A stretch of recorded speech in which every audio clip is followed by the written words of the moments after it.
Bonjour à toi chers zappeurs, bienvenue dans le monde fantastique du cinéma, des séries télé et de la musique. Ça faisait longtemps que nous ne nous étions pas vus. Je suis blindé, je n'ai pas beaucoup de temps, donc là j'ai une petite fenêtre de tir pour te présenter justement un petit numéro hors série. Si cela te plaît d'ailleurs, peut-être qu'il y aura d'autres sujets qui seront traités, on verra comment il sera reçu. Pour ce premier thème, j'ai décidé de parler de notre façon d'apprécier et d'évaluer les films. Donc si cela t'intéresse, ne zappe pas. Avant d'aller plus loin, n'hésite pas à mettre le petit pouce en l'air, partager, commenter et t'abonner à la chaîne. Ça fait toujours plaisir de voir son travail soutenu. Qui n'a jamais entendu les goûts et les couleurs, ça ne se discute pas, ou même lu sur Facebook, pas besoin d'aller très très loin, lu cette phrase, voilà. Les goûts et les couleurs, c'est vrai qu'à premier abord, c'est plutôt subjectif. J'aime quelque chose, toi tu vas peut-être pas aimer, ton voisin va peut-être trouver ça moyen. Voilà, c'est en rapport avec notre vécu, notre ressenti, voilà, nos codes, etc., qu'on aime ou pas telle ou telle œuvre. Là-dessus, pas de souci. En revanche, est-ce que c'est pour autant non discutable? C'est vrai que souvent, si on est sur des soirées ou sur des réseaux sociaux, on va dire j'aime bien. Et puis quelqu'un peut nous demander mais pourquoi tu aimes? Et souvent, c'est là où le bas blesse parce que on demande, je trouve très souvent, de dire aux gens qui n'aiment pas telle œuvre, tel film, là on va plus se centrer sur les films, d'argumenter. Mais pourquoi t'aimes pas ce film? Il est drôle, franchement, c'est émouvant aussi à certains moments, mais c'est très subjectif. Et donc la personne souvent va faire un détail parce que la mise en scène, l'écriture, le scénario, enfin l'histoire en général, etc., la bande son, ça va être plutôt moyen ou excellent, etc.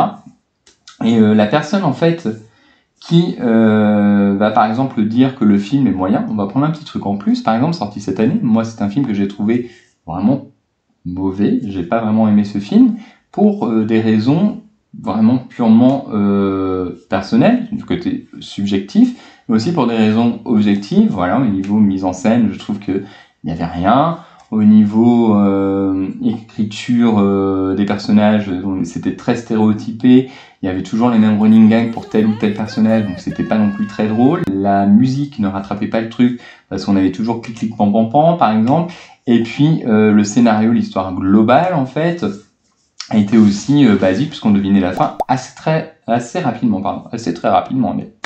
Donc du coup, si je mettais ça sur les réseaux sociaux, et ça m'est arrivé, on pouvait lire tu ne connais pas le monde de handicap, tu n'as pas de cœur, etc. C'est cela, oui, oui, oui. Donc que des trucs subjectifs. Et quand je me demandais mais qu'est-ce qui fait que c'est un bon film? Voilà, après il faut définir ce qu'est un bon film. Mais en dehors des choses subjectives, j'avais zéro réponse. Pour Deadpool 3, c'était la même chose, etc. Alors qu'on a un antagoniste intéressant mais très mal exploité, des franchises qui reviennent dont tout le monde se fout, Marvel qui se fout bien la gueule du spectateur, etc. J'en ai parlé juste ici dans ma critique de Deadpool et Wolverine. Le film a tapé 1,3 milliard. Donc en fait, le fait d'aimer ou pas telle ou telle œuvre, pour moi, il n'y a pas de souci. Après, le problème, ça va plus être discutable par contre au moment où les gens vont poser des notes. On vit dans une société où souvent il y a des notes sur Allociné, Rotten, IMDb, TV Time, etc. Il y en a plein d'autres.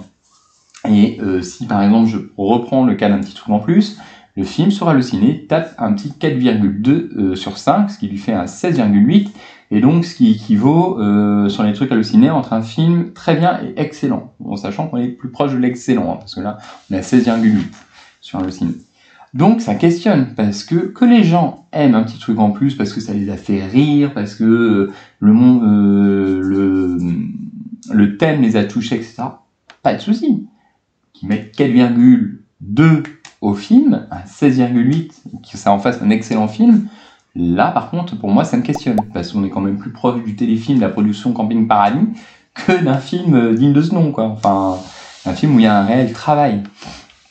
Donc pour moi en effet, oui, les goûts et les couleurs, ça se discute. Et encore heureux, mais malheureusement aujourd'hui on a de plus en plus de mal à prendre du recul sur nos goûts. Si quelqu'un attaque quelque chose qu'on aime, c'est oh de toute manière tu connais rien, t'as pas de cœur, etc. Voilà. Les gens ont du mal à se respecter en fait. Et surtout à développer, et surtout dans les gens qui aiment. Je vois pour Joker aussi, Folie à 2 sorti récemment, les gens qui aimaient, souvent leur argument c'était mais le réalisateur en fait avait une volonté cachée de ne pas suivre ce qu'attendaient les gens. Mais c'est pas possible d'entendre des conneries pareilles! Mais ça en fait pas un bon film. C'est pas parce qu'il a pas suivi ce qu'attendaient les gens que ça fait un bon film. Enfin, non. Le film est quand même très mal exécuté. On s'ennuie à mourir devant. Il n'y a pas des choses... au niveau chorégraphie, ça aurait pu être beaucoup plus saisissant, etc. Et c'est pas fait non plus. Donc, il n'y a rien. Le sujet de la comédie musicale aurait pu apporter vraiment quelque chose en termes de mise en scène, etc. Il n'y a rien de réellement fait à ce niveau-là. Donc, Joker Folie à 2, on est sur un film, pour moi, qui vaut à peine un 10 sur 20, et je suis peut-être gentil. Donc après, c'est vrai que les notations, ça reste subjectif. Mais quand on a une grille, c'est comme quand on évalue dans la vie, pendant des concours, etc. Quand on a une grille avec des critères, tout de suite, c'est beaucoup plus cadré, et la subjectivité, même si elle sera toujours présente dans un système d'évaluation, du coup, je trouve, est peut-être un peu plus contenue que lorsqu'on dit tout simplement qu'on aime ou qu'on n'aime pas telle œuvre. Donc voilà ce que je voulais dire. Donc pour moi, oui, il faut discuter, et puis c'est surtout, il faut apprendre du recul. Par exemple, je n'aime pas Dune de Denis Villeneuve, tout simplement parce que l'univers de Dune est un univers dans lequel j'ai beaucoup de mal à rentrer, aussi parce que le cinéma de Denis Villeneuve, je trouve, est un cinéma qui est quand même assez froid, où je trouve qu'il y a une certaine distance qui est mise entre le spectateur et les personnages. Je les trouve pas très chaleureux, moi j'ai pas trop envie de m'attacher à eux, de suivre ce qui leur arrive, pour ma part, donc c'est purement subjectif, mais d'un point de vue objectif, oui, c'est bien réalisé, la bande son est géniale, les acteurs font le taf, c'est bien écrit aussi, parce que Dune c'est quand même une œuvre qui est pas simple à adapter, et je trouve que quand même ils s'en tirent pas mal, donc oui, je n'aime pas, mais non, ce n'est pas un mauvais film, voilà, c'est pour moi un film auquel je mettrais un petit 14 sur 20, facilement. Pareil, un film que j'ai adoré quand j'étais petit, c'était Souviens-toi l'été dernier. Voilà, je me souviens de la note que j'avais trouvée sur Halluciné. Je n'étais pas remonté. Il y a quelques temps, j'ai essayé de remettre des notes un peu plus objectives sur le truc. Et j'avais mis 4,5 sur 5. Parce que voilà, je suis fan de Sarah Michel Gellar, elle a une scène anthologique. Ok, la scène anthologique est en effet extrêmement bien maîtrisée, elle happe vraiment le spectateur et tout ça. Sorti de ça, le slasher ne révolutionne rien. On a beaucoup de les personnages sont tous des caricatures également. Il y a aussi beaucoup d'incohérences, notamment le coffre avec tous les crabes et le corps dedans qui sont vidés en, je sais pas, 30 secondes. Voilà, donc de manière objective, on se rend bien compte que ce film-là ne mérite pas un 4,5 sur 5. Il y a des cinémas d'horreur qui travaillent beaucoup plus leur photographie, leur lumière, le jeu du son aussi, parce que le son a une grande importance dans ce genre de film, etc. L'ambiance. Donc, très clairement, si tu mets 4,5 sur 7, du coup, tu mets combien à l'exorciste, quoi? Tu mets 10 sur 5. Donc, il faut essayer d'avoir une cohérence là-dedans. Et c'est peut-être ce qui demande plus de travail aussi. Et souvent, c'est vrai que quand je réponds aux gens sur Facebook, il faudrait peut-être prendre du recul sur ce que vous regardez. Vous pouvez aimer, mais au bout d'un moment, donnez-moi des arguments. Souvent, la conversation s'arrête puisque je n'ai aucune réponse en face. Donc, et c'est dommage parce que c'est ce qui pourrait nourrir ou peut-être donner envie aussi aux personnes qui n'ont pas aimé de le revisionner en disant ah ben oui, en effet, elle avait vu ça, attends, est-ce que je vais le voir, etc. Et peut-être revaloriser le film par des choses concrètes. Voilà. Mais souvent, c'est pas le cas. Donc oui, je pense qu'il faut être... C'est pas facile. Je pense que moi, ça m'a mis du temps, peut-être aussi, d'essayer de prendre un peu de recul sur ce que j'aimais pas, ce que j'aime, etc. C'est pas facile dans les deux situations, mais je trouve que c'est important de le faire parce que sinon, on offre une fenêtre de tir au studio. Je pense à Marvel et Deadpool, où ils se foutent de la gueule des films qui sont de plus en plus mauvais, mais que les gens vont voir. Deadpool 3, le film est mauvais, très clairement. Mais les gens ont été le voir 1,3 milliard. Pourquoi ? Parce que les gens ont aimé. Mais très clairement, est-ce qu'ils ont pris un instant le temps de se poser et de se dire « Attends, qu'est-ce que j'ai regardé là ? Est-ce que là, le 3,6 sur 5 que je mets au film, c'est mérité ?» Très clairement, par rapport à d'autres productions de films de super-héros.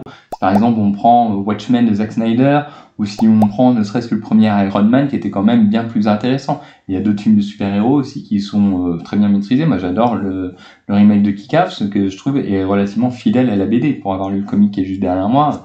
Voilà. Donc, ou Sin City aussi, Sin City. Petite parenthèse pour compléter justement cette vision, et là justement quand je vois Deadpool, il y a des choses qui me font tilt. Quand on regarde les commentaires de Deadpool, il y a plein de gens qui ont mis 5 sur 5, donc c'est quand même fou, hein, parce que 5 sur 5 pour Deadpool, ça veut dire quoi pour un film comme pour Watchmen, etc.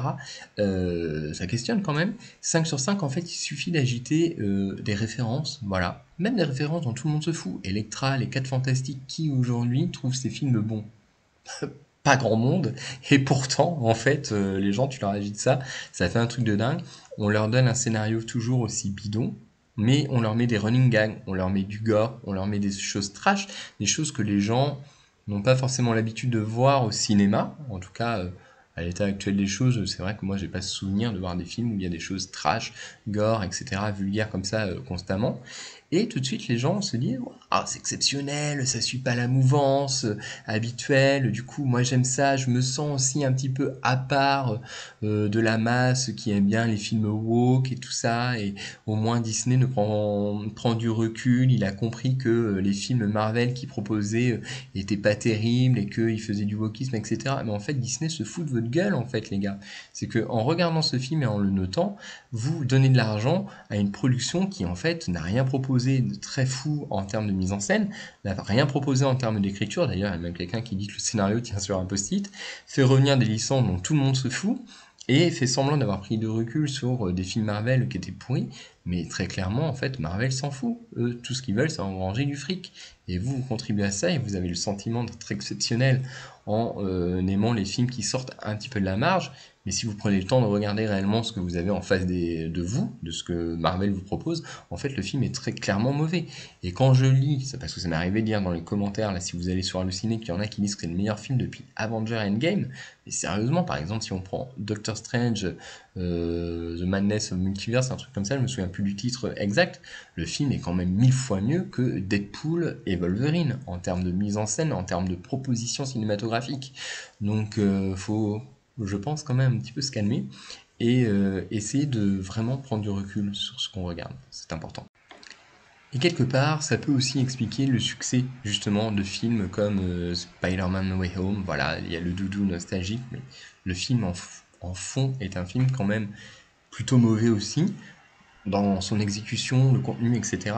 Et c'est pareil, là, Mario, qui clairement a cartonné au box-office, c'est toute une mise en scène de références successives, voilà, dont le spectateur en fait va se gaver parce que ça va nourrir son enfance, des choses qu'il a appréciées étant plus jeune, mais très clairement si on regarde, le film n'est pas non plus folichon, quoi. Donc voilà, ça peut expliquer en tout cas une partie de ce genre, enfin ça peut expliquer en partie les raisons de ce type de film, ces films qui surfent sur des mouvances. Et en fait, ce qui est inquiétant, c'est que même en surfant sur des mouvances de films mauvais, parce que là, quand même, Deadpool a quand même sorti en mi-Blade des films qui étaient loin d'être foufou, et ça a fonctionné. Donc bon, voilà.